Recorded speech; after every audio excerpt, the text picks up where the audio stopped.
Halo, perkenalkan kami dari kelompok Hura-Hura akan menyampaikan presentasi tugas lingkungan bisnis. Dengan saya sendiri di sini Arya Zaki Setiawan dengan NIM 24 12 3192 bersama rekan saya.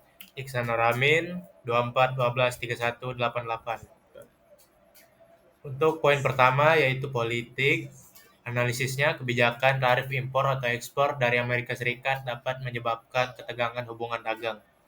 Hal ini memengaruhi stabilitas politik dalam negeri jika sektor-sektor yang terdampak mengalami tekanan sosial, seperti pengangguran atau aksi protes dari pelaku industri.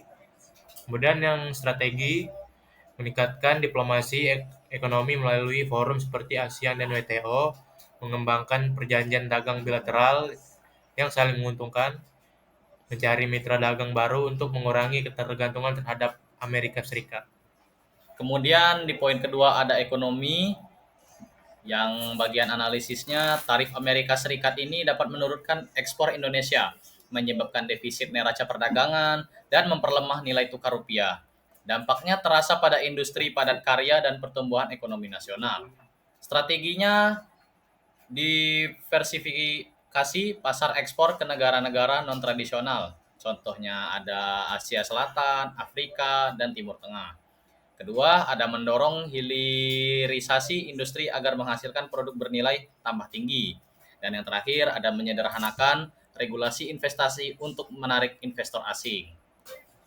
Oke, untuk poin ketiga yaitu sosial, dapat dianalisis dengan kenaikan tarif dapat menurunkan pendapatan perusahaan eksportir yang berujung pada pengurangan tenaga kerja dan penurunan kesejahteraan masyarakat, khususnya di sektor industri terdampak. Strateginya menyediakan pelatihan dan pendidikan vokasi untuk pekerja terdampak, yaitu reskilling dan upskilling, memberikan bantuan sosial sementara seperti BLT untuk masyarakat terdampak, dan terakhir mengembangkan program padat karya di daerah terdampak. Untuk poin selanjutnya ada teknologi.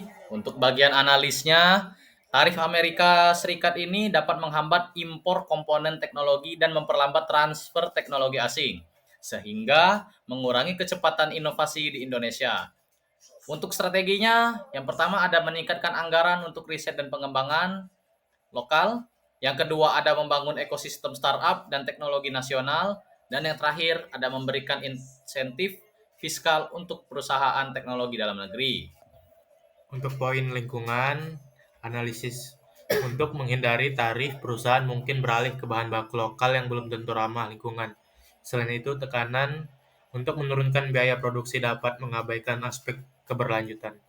Strateginya mewajibkan audit lingkungan untuk industri lokal, memberikan insentif kepada industri yang menerapkan prinsip green economy, terakhir mengintegrasikan kebijakan energi terbarukan ke dalam roadmap industri nasional. Lanjut ada poin legal atau hukum.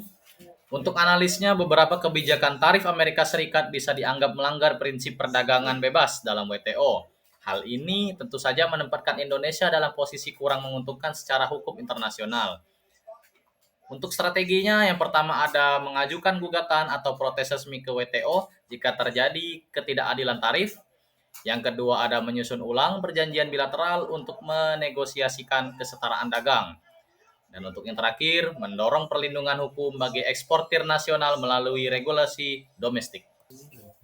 Masuk ke poin rekomendasi untuk menghadapi kebijakan tarif Amerika Serikat dan tetap menargetkan pertumbuhan ekonomi sebesar 8% serta menjadi negara maju.